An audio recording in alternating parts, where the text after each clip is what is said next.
नमस्कार, India voice देख रहे हैं आप और मैं हूं आपके साथ शिवम दुबे। बुलेटिन की शुरुआत करेंगे। देश में मानसून की एंट्री हो चुकी है। अधिकांश राज्यों में मौसम सुहाना बना हुआ है और बारिश का प्रभाव देखने को मिल रहा है।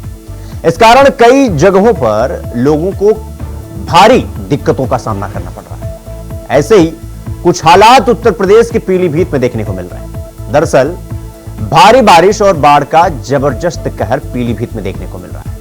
पीलीभीत के पास से बहने वाली नदियां एक तरफ जहां उफान पर हैं, तो दूसरी तरफ बाढ़ ने खेत खलिहान में लगे फसलों को बर्बाद कर दिया है। आपको यह बता दें कि गांव के अंदर तक पानी भर गया है और लोगों के घरों तक पानी पहुंच गया। उनके घर में भी पानी घुस चुका है। तो पीलीभीत के नवादा, गुजिया, मीरपुर के साथ कई ऐसे दर्जनों गांव हैं जहां लोग सरकार से मदद की गुहार लगा रहे हैं। इसी कड़ी में पीलीभीत में बाढ़ के हालात का जायजा लेने के लिए सीएम योगी आदित्यनाथ पीलीभीत पहुंचे।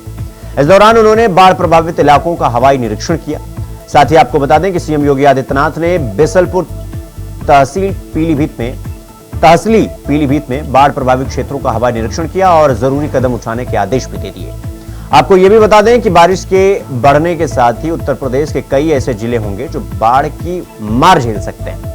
नदियों के किनारे के गांवों में अक्सर बरसात के मौसम में लोगों को दिक्कतों और बाढ़ का सामना करना पड़ता है। ऐसे ही हालात असम में भी बने हुए हैं।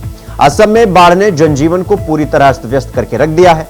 इस कारण लाखों लोग अपने घर से बाहर निकल नहीं पा रहे हैं और काजीरंगा नेशनल पार्क में बाढ़ और भीषण बारिश के कारण कई जानवरों की भी मौत हो गई और अन्य जानवरों को फिलहाल रेस्क्यू किया जा रहा है।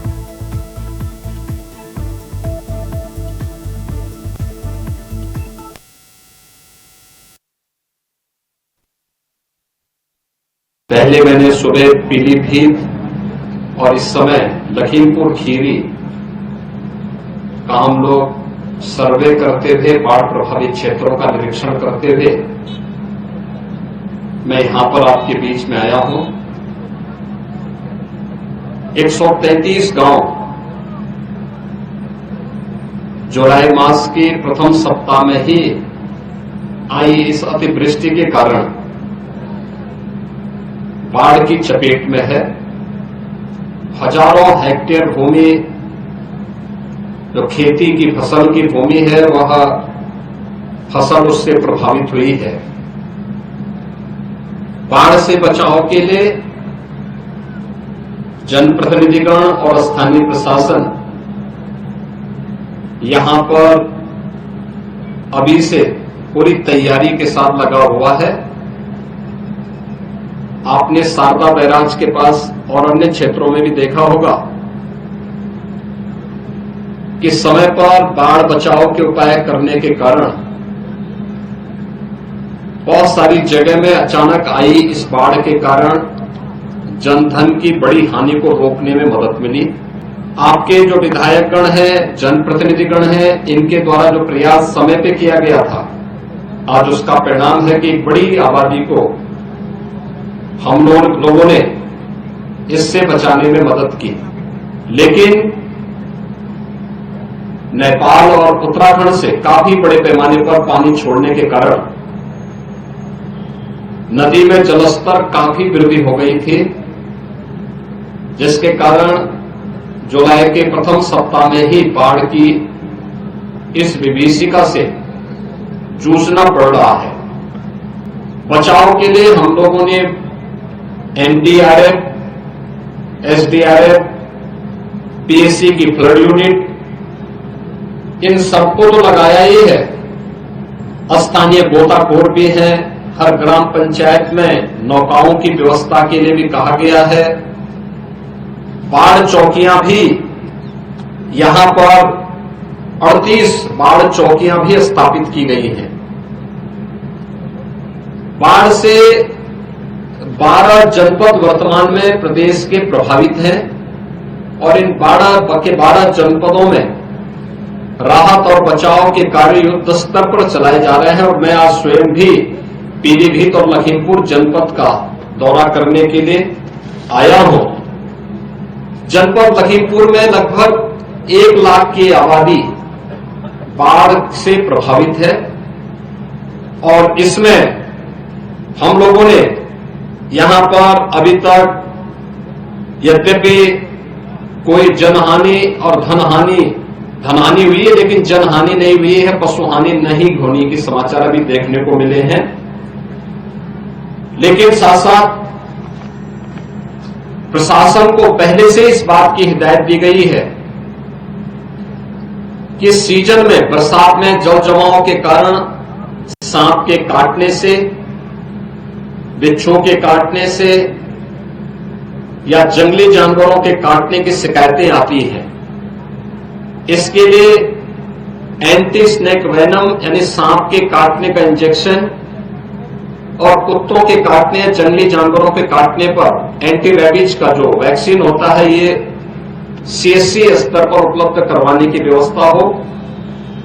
पीड़ित परिवारों के लिए, जो भी परिवार बाढ़ की चपेट में आया है, ये व्यवस्था की गई है कि उन्हें पर्याप्त मात्रा में राहत सामग्री मिले।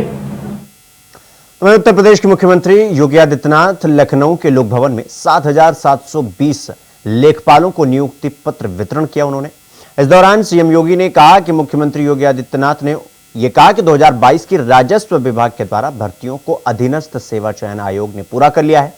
उन्होंने कहा कि कुछ लोगों की फितरत होती है अच्छे कार्यों में रोड़े अटकाना और गुमराह करना। उन्होंने इस कार्य में भी रोड़े अटकाए, लेकिन अधीनस्थ चयन आयोग सुप्रीम कोर्ट तक गया और आज ये नियुक्ति पत्र वितरित किया जा रहा है। उन्होंने प्रदेश की पूर्ववर्ती सपा सरकार पर हमला करते हुए कहा कि 2017 से पहले भर्ती प्रक्रिया में तमाम समस्याएं थी। एक परिवार आपस में जिले बांट लेता था और चाचा भतीजे वसूली पर निकल जाते थे, लेकिन नियुक्ति प्रक्रिया में निष्पक्षता से युवाओं में विश्वास आया।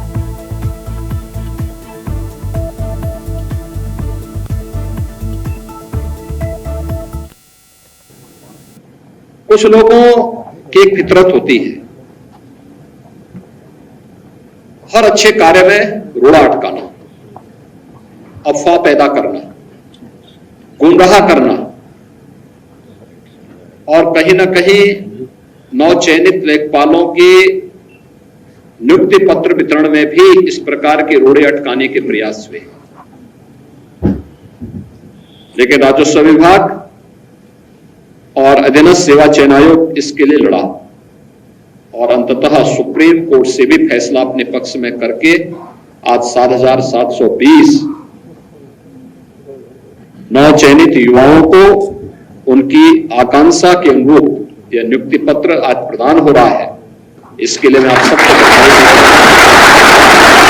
अभी 4,700 और नई नियुक्ति की अधियाचन हम भेज चुके हैं, उसको भी हम बहुत शीघ्र पूरे करने वाले हैं। और इस प्रक्रिया की पूरे होते ही 30,837 जो लेखपाल प्रदेश में नियुक्त होने चाहिए, उनकी संख्या पूरी हो जाएगी। प्रदेश सरकार और डबल इंजन की ये सरकार युवाओं के रोजगार और उनकी नौकरी के लिए पूरी प्रतिबद्धता के साथ कार्य कर रही है। पिछले 7 वर्ष में आपने देखा होगा नियुक्ति की प्रक्रिया पूरी पारदर्शिता के साथ, पूरी ईमानदारी के साथ, बिना किसी भेदभाव के युवा की योग्यता और उसकी क्षमता के अनुरूप प्रदेश सरकार ने इन कार्यक्रमों को आगे बढ़ाया, जिसका परिणाम था कि 6 लाख से अधिक युवाओं को हमें सरकारी नौकरी में नौकरी प्रदान करने और नियुक्ति पत्र प्रदान करने का अवसर प्राप्त हुआ और आज वे सभी युवा प्रदेश के विकास में अपना योगदान दे रहे हैं। वे अलग अलग क्षेत्र में थे, तो Uttar Pradesh public service commission में था, कोई अधीनस्थ सेवा चयन आयोग से था, कोई उच्च शिक्षा चयन आयोग बोर्ड से, कोई माध्यमिक शिक्षा चयन आयोग बोर्ड से, कोई बेसिक शिक्षा परिषद से, कोई पुलिस भर्ती के रूप में। 2017 के पहले क्या होता था? ये जो भर्ती आधे लेखपालों के पद खाली पड़े हुए क्यों पड़े हुए थे? क्योंकि भर्ती नहीं होती थी। भर्ती की प्रक्रिया में तमाम होल थे। भर्ती की प्रक्रिया को पहले ही चाचा भतीजे की जोड़ी वसूली के लिए निकल पड़ती थी। और पूरा खानदान अलग अलग जिले आवंटित हो जाते थे। मुझे याद है लेखपालों की भर्ती की एक प्रक्रिया को कैसे इन्होंने दागी बना दिया था। लेकिन एक प्रक्रिया है, इस 7,720 लेखपालों की पद प्रदेश के अंदर भरे गए और मैं कह सकता हूं एक भी व्यक्ति ये नहीं कह सकता कि अभियाचन से लेकर के नियुक्ति पत्र वितरण की इस पूरी प्रक्रिया में चयन की प्रक्रिया हो या उनको नियुक्ति पत्र देकर के जिला आवंटित करने तक किसी को सिफारिश कराने की आवश्यकता नहीं पड़ी, किसी को यह कहने की आवश्यकता नहीं पड़ी साहब हमारी तैनाती हो जाए, क्योंकि उसे मालूम है, उसे विश्वास है और युवाओं का विश्वास हमारी सबसे बड़ी पूंजी है, क्योंकि इस युवा के लिए ही सरकार पूरी ताकत लगा रही है, जिससे उसके उज्जवल भविष्य के माध्यम से हम प्रदेश के विकास के पथ को अग्रसर करके उत्तर प्रदेश को देश की सबसे बड़ी अर्थव्यवस्था के रूप में स्थापित कर। प्रदेश में अब तक हमारी सरकार 15 लाख करोड़ रुपए से अधिक के निवेश के प्रस्तावों को ग्राउंड ब्रेकिंग करा चुकी है, यानी उनका जमीनी धरातल पर उतारने में सफलता प्राप्त कर दी है और हमारे पास अभी लगभग 30 लाख करोड़ रुपए के निवेश के प्रस्ताव बाकी हैं, जिनको जमीनी धरातल पर उतारने की कार्रवाई हमारे स्तर पर चल रही है। जो बेहतरीन निवेश का माहौल प्रदेश के अंदर बना है, एमएसएमई सेक्टर को प्रोत्साहित करने का कार्य हुआ, इन सब से भी हमने प्रदेश में 1,62,00,000 से अधिक युवाओं को अपने ही गांव और अपने ही घर में, अपने ही जनपद में नौकरी की संभावना उपलब्ध करवाई। यह भी प्रदेश के युवाओं के लिए एक अवसर प्राप्त हुआ। पहली बार इतनी बड़ी संख्या में अपने जनपद और अपने गांव में सुविधा प्राप्त हुई। और यही नहीं, प्रदेश ने स्वरोजगार के लिए भी केंद्र और राज्य सरकार की विभिन्न योजनाओं को आगे बढ़ाने के लिए भी जो कार्य प्रारंभ किया, जिसमें प्रदेश सरकार के स्तर पर विभिन्न स्तर पर जो प्रयास प्रारंभ हुए, आज उसका परिणाम किस रूप में हम सबके सामने प्राप्त हो रहा। तो रुकेंगे एक छोटे से ब्रेक के लिए, खबरों का सिलसिला जारी है, फौरन लौट रहे हैं। ब्रेक के बाद एक बार फिर आप सबका स्वागत है मेरे साथ। रुक करेंगे अगली खबर की ओर। रायबरेली के मील एरिया थाना क्षेत्र के बंदीपुर में दो पक्षों के बीच मामूली विवाद ने विकराल रूप धारण कर लिया। खेत में पानी लगाने के दौरान विवाद शुरू हुआ। विवाद इतना ज्यादा बढ़ गया कि पट्टीदार ने 3 लोगों को जिंदा जलाने की कोशिश की, जिसमें पति, पत्नी और मासूम आग से बुरी तरह झुलस गए। फिलहाल घायलों का इलाज जिला अस्पताल में चल रहा है। पति पत्नी की हालत फिलहाल नाजुक बताई जा रही है।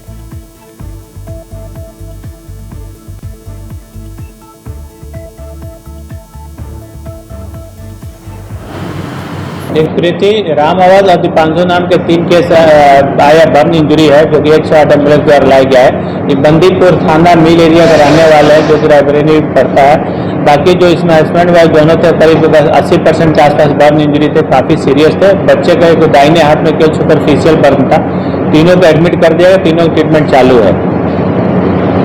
अब इसको हमने ये हुआ कि जल गया है, हम मतलब वो तो सब जल गए, लेकिन जला है हमारी बहू, बेटा, नाती। क्या नाम है बेटे का? बेटे का रामावत, बहू का प्रीति, उसका दीपांशु। मतलब कितने बजे की घटना, कैसे हुआ है सर? ये मतलब 1-2 बजे की घटना है। उसके बाद ये रोते रोते आया। हम कुछ दूर पर रहते हैं तो हमें पता नहीं चलता कि कहाँ हुआ है।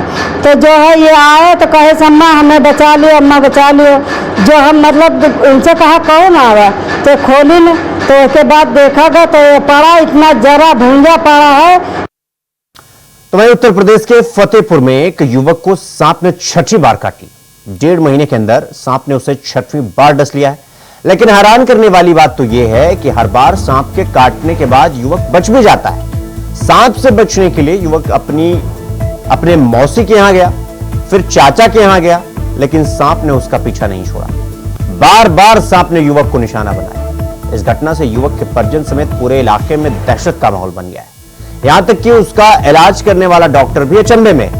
युवक ने यह कहा कि उसे कुछ दिन पहले सपना आया जिसमें सांप ने कहा कि 8 बार काटूंगा, यानी 8वीं बार भी काटूंगा और 9वीं बार अपने साथ ले जाऊंगा। जिसके बाद से युवक और उसका परिवार काफी डर गया है, सहम सा गया है और सरकार से युवक के इलाज में आर्थिक सहायता की मांग की।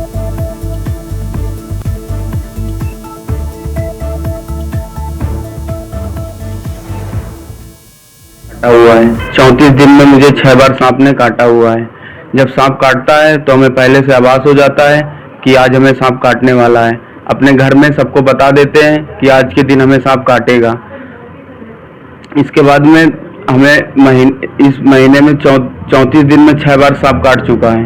सांप कब कब काटता है? शनिवार और संडे सांप काटता है। फिर डॉक्टर साहब ने क्या सलाह दी आपको? डॉक्टर साहब ने बोला कि 3 बार तो पहले घर में काट चुका है। जब चौथी बार डॉक्टर के पास गए तो डॉक्टर ने सलाह दी कि आप अपने मौसी के यहाँ या किसी के घर में बाहर कहीं रहिए जाके। तो हम अपने मौसी के यहाँ रहने गए तो वहाँ भी हमको सांप ने काटा।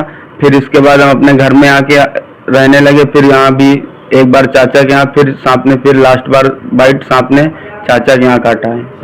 अंधविश्वास में बिलीव नहीं करता हूँ, लेकिन ऐसे प्रकरण देख के हमें भी समझ में आता है कि नहीं, कुछ भी मिस्टीरियस चीज़ें हो सकती हैं लोगों के साथ। विकास को जब सांप ने काटा पहली बार तो हमें लगा कि नहीं, सबके ऐसे हो जाता है, कोई काट लेता है। लेकिन दूसरी बार जब हुआ तब भी मान लो हम लोग नॉर्मल थे, लेकिन जब तीसरी बार ऐसा हुआ तो हमें भी कुछ शंका हुई कि नहीं, इसमें कुछ और भी कुछ है, भी कुछ मिस्टीरियस चीज़ें हैं।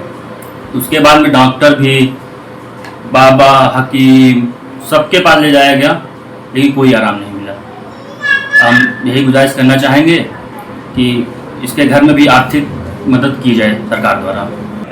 वो समझो अपना उसकी ये समझो अपना सांप काट के आता है हमारे हॉस्पिटल में और उसका हम लोग इलाज करते हैं।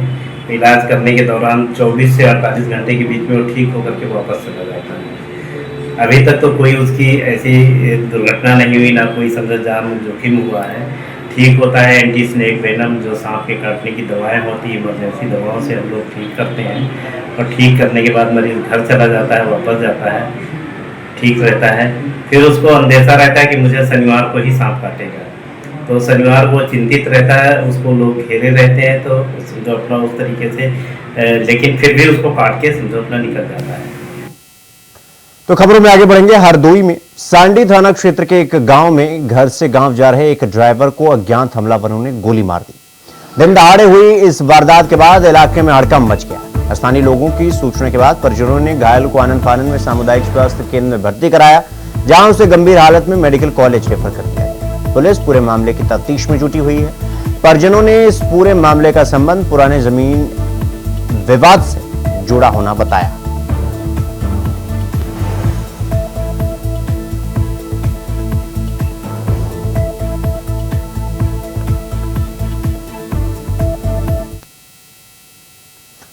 वहीं रायबरेली के सलोन कोतवाली क्षेत्र के सूची चौकी में एक आवारा सांड पुलिस चौकी की छत पर चढ़ गया, जिससे चौकी में तैनात पुलिस कर्मियों ने हड़कंप मच गया। अब इसका वीडियो सोशल मीडिया पर तेजी से वायरल हो रहा है।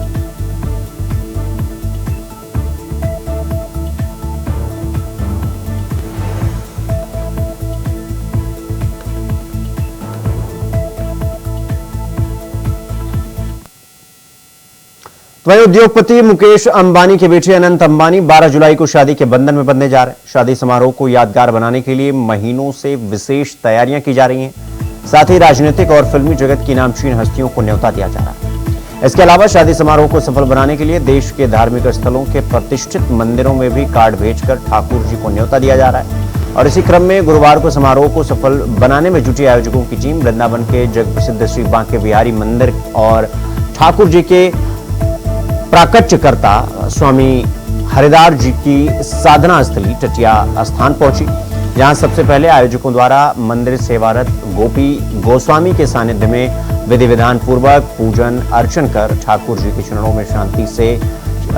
चरणों में शादी में आने का निमंत्रण पत्र अर्पित किया गया। साथ ही वृंदावन के टटिया स्थान में भी निमंत्रण देकर समारोह को सफल बनाने की कामना की।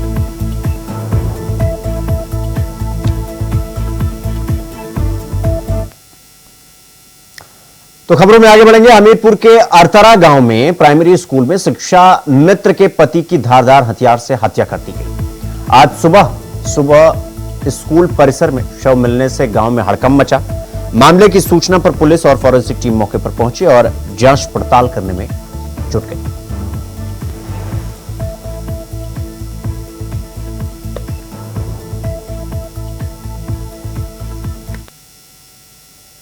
तो बुलेटिन में फिलहाल अभी के लिए बस इतना ही। देश और दुनिया की तमाम खबरों को देखने के लिए देखते रहिए इंडिया वॉइस। नमस्कार।